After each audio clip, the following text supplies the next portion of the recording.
Hello guys, and welcome back to another video. This is the Football Connect. I'm your host Sam, and we are back again with another one as we just witnessed the last games of the FA Cup. I want to know your thoughts in the comment section. How did you see the games going on, and did you really enjoy the FA Cup? So what am I doing here today? Well, I'm gonna make it a little bit easy. I'm gonna explain that to you.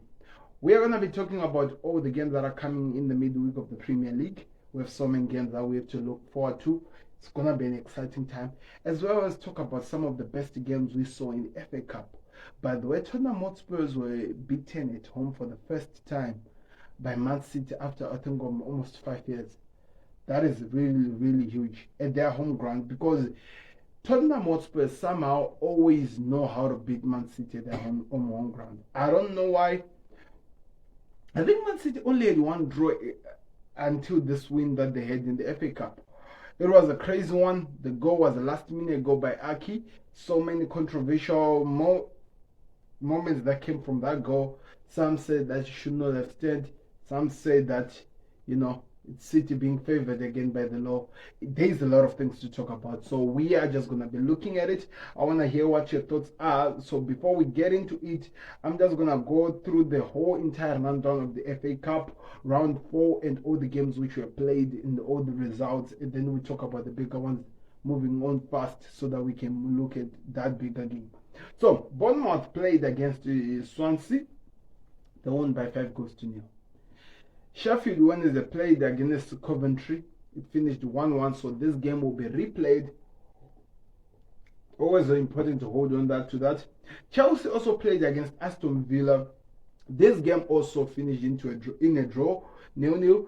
This game will be replayed at Aston Villa home ground, and we know how they've been this season with their home ground. It's going to be interesting.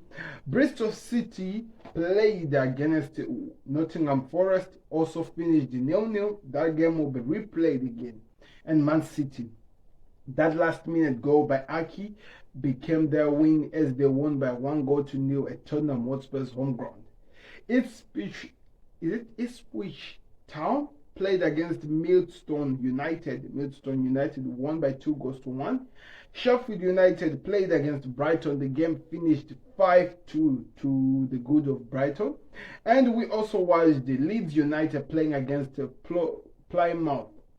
Finished 1-1. So that game will be replayed again. Leicester City played against Birmingham, and Leicester won by 3-0.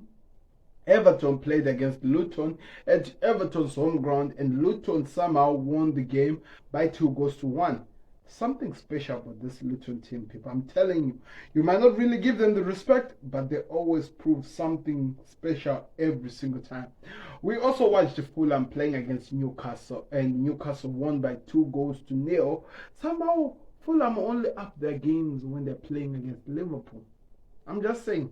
Look at how their results are like, even though they were losing to Liverpool. Look at their results, how they are like. West Brom played against Wolves, and the game finished Wolves 2, West Brom 0. The game had to be held because there were fans that were in the pitch, and they had to get that into control. Then they were able to continue the game. Watford played against Southampton, and the game finished 1-1. Liverpool played against Norwich City, and the game finished 5-2 to Liverpool. Good. So that was a good game. I was Anyway, Newport Country played against Manchester United, and the game finished 4-2 to the good of Manchester United. But then Newport are a Division 2 team, or Division 1, I'm not really sure. Anyway, there is some news, by the way, to talk about Manchester United, so just wait on that. I'll be getting into that very soon. And tomorrow, which is on Monday, Wrexham is playing against the Blackburn Rovers. It's actually going to be at the Blackburn Rovers home ground. That is the last game that will be played. The fixtures of what's coming next over the FA Cup, let me just go through them so that people know the draw, how it looks like at this moment for the next round, which is the 5th round. Blackburn or Wrexham will either play Newcastle, the one winner of the two. Chelsea or Aston Villa will play Leeds or Plymouth. Bournemouth or Leicester. Oh, Bournemouth will play Leicester. Norwich or Liverpool will play either Watford or Southampton. Then we have Bristol or Nottingham Forest playing against Manchester United. Wolves will play Brighton. And Sheffield Wednesday or Coventry will play Millstone. Then Luton will play Man City for the next round. So it's interesting. We'll talk about that one when it is that time to talk about it. But at this moment, that's what is happening in the FA Cup. Man City winning for the first time. Wow. Who would have thought? Well, I think I did. Anyway, by the way, the reason actually Man City won was for a goal which is really controversial, because if you watch the goal, it felt like Tottenham Hotspur's goalkeeper was like under siege. It felt like City were attacking the goalkeeper, so he was not going to be able to get to that ball. And I thought because VAR was in this game, it was going to do its job. Somehow it didn't. But also in the same game, I also discovered that there is just a mental blockage between Man City whenever they play Tottenham Hotspur. Because I remember from the game where Kevin De Bruyne had a chance to win the game for City, somehow the guy kicked the ball outside. That shocked me, by the way. I did not really expect that, but it was a good game. Man City were also putting the pressure. In all the games that they've lost, they've always put pressure, but they found themselves always on the losing side. I enjoyed the game, and maybe they deserve it. It was time. It was really time. So we'll move on from that. That's what I can only talk about when we talk about the FA Cup. Man City versus this one. Aston Villa and Chelsea. Now, that one was an interesting one. Because, to be honest, watching the game, it should have been way, way more different from what actually the outcome of the game was. Because when you look at the stats, 10 shots to 13 shots, by the way, 10 shots for Chelsea and 13 shots for Aston Villa. 5 shots on target for Aston Villa. One of the goals which I have to put some respect on the Chelsea goalkeeper, because it took so much for him to reach that chance. And 4 shots on target for Chelsea. Chelsea had the upper hand. They were controlling the game. Then that was it. There were 1 yellow cards each and no red cards. I think that was very important. But the game will be played again, just putting so much pressure for Aston Villa. I think that could affect them on their title charge. Remember, this team is still fighting in Old France. I think they're number 4, but on the same amount of points with the number 2. But the number 2 has a game in it, which is Man City. So there's still so much that Unai Emery can still do in these fixtures, and they still can achieve so much. So I was really impressed by the way they played, but I thought they should have get rid of this game quicker, both either Chelsea or Aston Villa, because now this will put so much pressure on them. Because look at where the game is going to be played. It will be played on the 7th of February. I will have to look at Chelsea fixtures to see how that game will affect them, especially with the time when it's being played on the 7th of February. So according to what I'm getting here on the Chelsea fixtures, the replay of the game will be played on the 7th, which is a Wednesday. Then they'll play again Crystal Palace on the 12th, which, it's not really what you want. You want the freedom to do so, but you have no idea. They don't have so many commitments, especially in Europe. So that maybe in itself really help them out to actually be there. But my question also, how does this also affect Aston Villa in terms of how their fixtures are set up? Because they're still also in some of the competition, right? So tomorrow they're playing Newcastle, but the Chelsea fixtures comes then the next. No, it's the same for both teams. So I don't think it will really affect them so much, because I think 3 games apart they do all can survive and they can also do well. So no problems with that. Moving on, the other interesting game that I saw was Liverpool beating Norwich. Now, this was an emotional game. It was an emotional game. The purpose of the game being emotional is because, well, if you didn't know, on Friday, we got the bombshell, we got the bomb. Liverpool and Klopp announced that he'll be leaving at the end of the season. If you watch my channel for that long, it's all been talking about Liverpool, you know. Support the team, people. I do support the team. And I love this guy. He has given me my best moment of Liverpool as a Liverpool supporter or as a Liverpool fan. Because, you know, I wasn't even born when the last time Liverpool won the league before Klopp came into the town.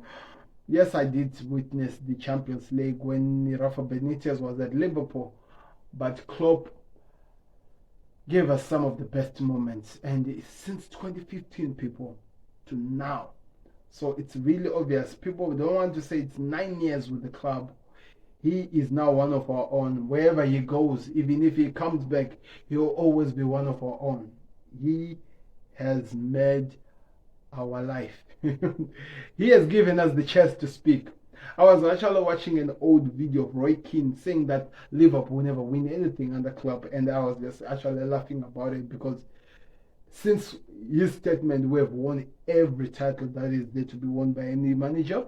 It's always exciting. So, you know, nobody expected this. So, on the game, let's talk about the game. Darwin Núñez, we were always worried. Would Darwin Núñez ever step up for Liverpool? Would he ever really give us the moments we need him to give us? Will he ever do more that we can really be proud and say that this guy is doing so much? Well, I think now he's stepping up, people. The guy scored a goal. We all saw the goal. An amazing goal, an amazing finish. Doing what he do, causing chaos, you know. That's why they call him Captain Chaos. Causing confusion and chaos, attacking and all the things he's doing. It's always amazing to see how good this man is. And I have to say, I'm really, really proud of him. I hope he continues. 11 goals in all competition now. Let him continue. He will do so much. He will do so much for Liverpool. Mark my words. I'm telling you right now. And Curtis Jones, by the way, people, he just cannot stop scoring. He just cannot stop scoring. So Curtis Jones started the goal. Darwin Núñez scored the second one. Diogo Jota scored. Virgil with a goal. Ryan Gravenberch scored the last goal. Norwich did score 2 goals at 22 minutes, making it 1-1. Then also later on at 69 minutes when Liverpool just took away the game away from them and it became something different. It was actually a good game because one thing that we can hold on from this is how excited we were to see the youngsters that Klopp put on actually contributing in either the assists, because this kid called McGraw, he is really, really good, by the way. The assist he gave for Curtis Jones' goal, and also Connor Bradley. He assisted George. I think he assisted Darwin Núñez. He assisted Gravenberch. That he was actually the man of the match for me in this game, and he definitely was given the man of the match. Konza, being one of the best, played with Konate, played with Virgil, controlled the game. Amazing performance. I was listening to ESPN, and I think I'm gonna do a small reaction because there's a small video. They were actually saying that Liverpool are just this good. They have found their mojo. It's exciting to see what we're doing. Whether we're playing what, whether we're doing what, there's always excitement in terms of how we are approaching the games, how we are finding ways to win, especially in this new year. It is actually going on another level, and it's exciting to see. I'm loving life as a Liverpool fan right now. I'm loving what I'm seeing, and I'm hoping that we are able to continue doing more with the way we are performing, with the way we are approaching these games. And let's give this old man one of the best send-off he can ever get as he leaves us. I'm really excited about the performance. Now the next game is Chelsea. That's where we focus on now. The next game is Chelsea. The last game to talk about, Manchester United. And the reason why I'm talking more about this is because Højlund scored, Kobe Mano scored, Bruno Fernandes scored, Anthony scored, people. Anthony scored. I don't remember the last time this guy scored. I think it was 21 or 25 or 26 games ago. He scored. Yesterday they were playing with a Division 2 team. I get it, but he scored. And that's all what matters. He scored. played so well, did so well. I'm really, really proud of him, and I hope this gives him the confidence to do so. Rasmus Højlund scoring again, that can help him in terms of his confidence. You see that he's working on it. You see that he's trying to improve, and it's just exciting to see. Let's see what happens. Casemiro was playing alongside Kobe Mainoo. It was interesting the way he was controlling the game. Lisandro Martinez back. Rafa Varane in the game. Diego Dalot, Luke Shaw back again. What a performance. Congratulations to United. But also on the other side, we need to talk about this. Marcus Rashford. To those who don't know, he's back into the box. He's back again in the papers. People are talking about him. What did he do this time? Called the team and said that he's sick. And the reason why he was sick is because a few hours before the call, he was in a nightclub. You're supposed to be preparing for training. You are a player. You are a player and everyone knows. And you have to understand it's the social media era. Whether you like it or not, everyone knows who you are. They are taking pictures of you. They'll put them there. And now you're calling the team sick. And it's been confirmed that you were absolutely there, having a time of your life. Well, I'm looking good for him, people, because people are out to get him. People are out to get him, and it's crazy. It's really, really crazy. The fan base has lost it. Everyone has lost it. It's exciting to see what's happening. I hope he finds his way. Some pundits now are coming out that he's wasting his talent. I don't know if he has this anger against the manager. Maybe it's the Jordan Sancho issue. Something's just up with the guy, and I don't get it how far this will go, but something is really, really wrong. They have to find a way to get him to play again, because that's what it's missing with him. He has to play again. He needs to become the Marcus Rashford we are all used to seeing. What we are seeing right now is actually scary if you're a United fan. Anyway, let me know your thoughts in the comment section. I had to address that. By the way, Harry Maguire back from that injury, came in as a substitute, as well as Johnny Evans, McTominay, William Kambalwa. I think that's how you call it. Usman Feg, whatever. I'm out. I just